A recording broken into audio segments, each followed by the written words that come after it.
The first category of durable skills is high moral character. And you'll see here by this pie graph that I have high moral character as the backdrop, and then the next three are going to be pieces of the pie. In other words, the high moral character is kind of like the pie plate that the other ones go on. And the reason for this is if you don't have high moral character, none of the other things really matter.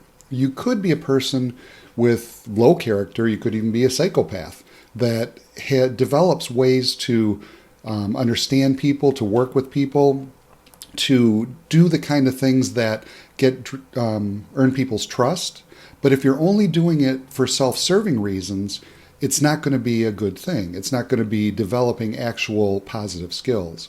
So unless you have high moral character first, then you're not going to be able to succeed in the way that is intended. So what is high moral character? We talk about four components of high moral character.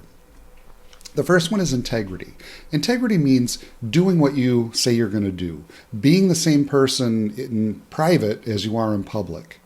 Integrity is somebody who knows what they believe and acts accordingly to what they believe. No matter who's around them, no matter what the circumstances are, they stay true to their true north. The next one is empathy. Now what this means, and you may have heard the difference between empathy and sympathy. Sympathy is when you feel bad for somebody in their situation.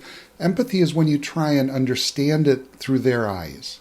Now, you're never going to really know how somebody feels because even if you've gone through the same situation as them, you're not them. You don't have their background and their experiences. So you're not going to totally get what they feel. But somebody who is empathetic with other people tries to see the world from their side, from their viewpoint. So if one of your teammates is going through something, if somebody that you supervise is going through a hard time, you're going to try and look at it from their point of view. Maybe they're coming in late, maybe they're not up to par, but you're realizing, okay, they've been taking care of a sick loved one and they haven't been sleeping well. And it makes a little bit more sense on why things are going. You can approach them with more grace and mercy if you have empathy. Resilience. Resilience is one of those things that is only developed through hard times. Resilience happens when we experience difficulties in life, but we stick with it and we keep pushing through, even though things aren't changing, even though everything seems to be against us. We have a hope for the future. We have faith that things are going to turn out. And so we keep moving forward and we keep going through it. And we look at ourselves and see, how can I change? How can I grow? How can I develop? And as you go through those hard times and as you stick with it and you keep pushing and you keep growing and changing and developing, you're developing resilience. So it's something that can't just be given to you or explained to you.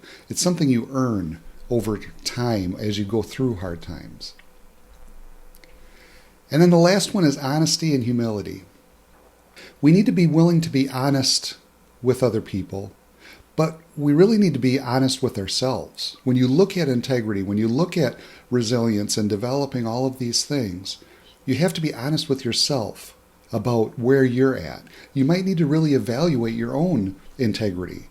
And this kind of a process takes humility to do. So these two really go together. So as you're honest with yourself, as you're willing to look at the ways that you need to grow, then you can grow and develop, and you're developing high moral character.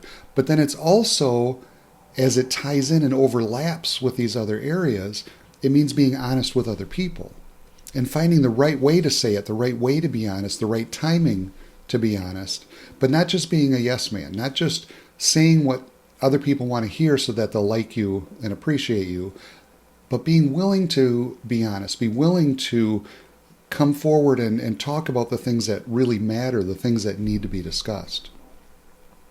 So as you develop these four areas, you're going to be developing your moral character and you're going to be developing the foundation that you need to have in order to move forward in the other three categories of durable skills. So as you think about this, as you self-evaluate, get ready for the next slide where we're going to start talking about developing a growth mindset. Have a great day.